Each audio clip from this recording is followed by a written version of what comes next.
Section 4. You will hear part of a lecture about cave paintings and other types of rock art. First, you have some time to look at questions 31 to 40.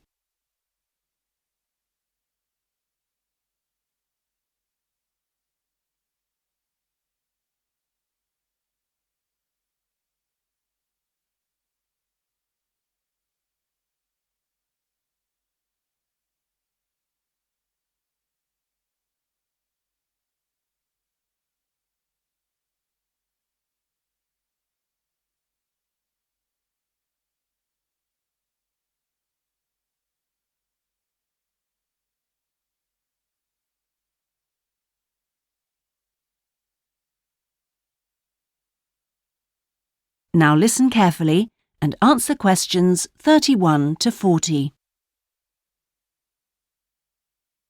Good afternoon, everyone. This is the first seminar in preparation for our archaeological fieldwork in Namibia. We are fantastically lucky to have received partial research funding for this trip from our institute, so I shall expect 200% attention and participation from you all.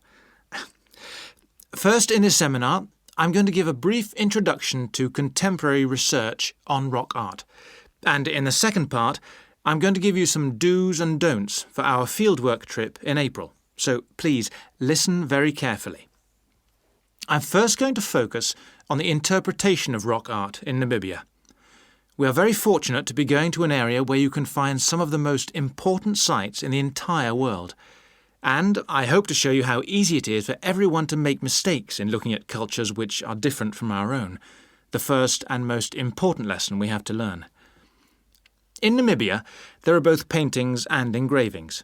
That's where the surface of the rock is cut out. Many of the engravings show footprints of animals, and most scholars used to think that the purpose of these was simple and obvious. This rock art was like a school book with pictures to teach children about tracks, which track belonged to which animal, giraffe, lion, and so on. But there were some mysteries. First, when you look at a typical Namibian painting or engraving, you see the tracks are repeated. There are dozens of tracks for the same animal. Well, you'd expect just one clear illustration if the aim was to teach tracking. Now, there were two more problems. Why are some of the engravings of animals very accurate, as you'd expect, all clearly identifiable, and others quite unrealistic? And another mystery. Some of these unrealistic animals, that's in the engravings, seem to be half human. Some, for example, have got human faces. Many researchers now think that these were pictures the wise men engraved of themselves. They believed they could use magic to control the animals they had drawn, so the hunters could then catch them for food. This shows you some of the dangers of coming from one culture to another, as we'll be doing, without understanding it fully.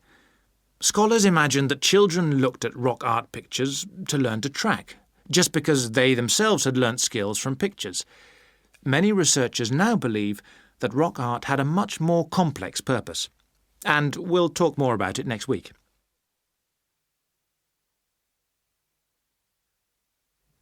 Now, before I invite you to join in a discussion in this second part of the seminar, I'd like to make some very important points about our fieldwork, and in fact any field trip to look at rock art. We're going to a number of sites, and we won't always be together. The single largest problem faced by people who manage the sites is, yes, I'm sure you've guessed, damage caused by visitors, even though it's usually unintentional. Whenever you do go to a site, don't forget you can learn many things from observing at a distance, instead of walking all over it. This can really help to reduce visitor pressure. People often say, well, there's only 2 of us, and just this one time. But maybe thousands of people are saying the same thing. And then some basic rules to guide you. We'll have our own camp near a village, but remember never to camp on a site if you go on your own. It may be disrespectful to the people of that culture, and certainly don't make fires, however romantic it may seem. It's really dangerous in dry areas, and you can easily burn priceless undiscovered material by doing so. So, how are we going to enjoy the rock art on our field trip? By looking at it, drawing it, and photographing it. Never by touching it or even tracing it. Rock art is fragile and precious. Remember that climbing on rocks and in caves can destroy in a moment what has lasted for centuries. So no heroics in Namibia, please. Try to be extra careful and help others to be too.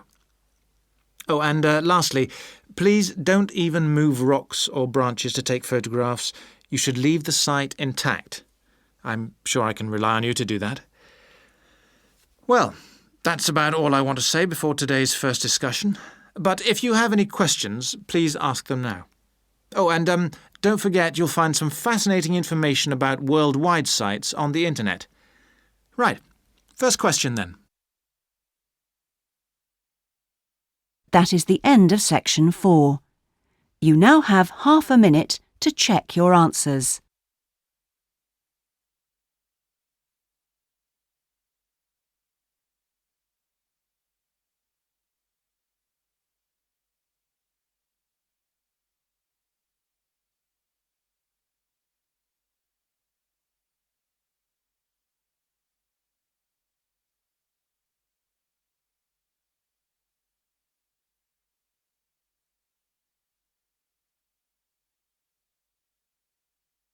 That is the end of the listening test. In the Ielts test, you would now have 10 minutes to transfer your answers to the listening answer sheet.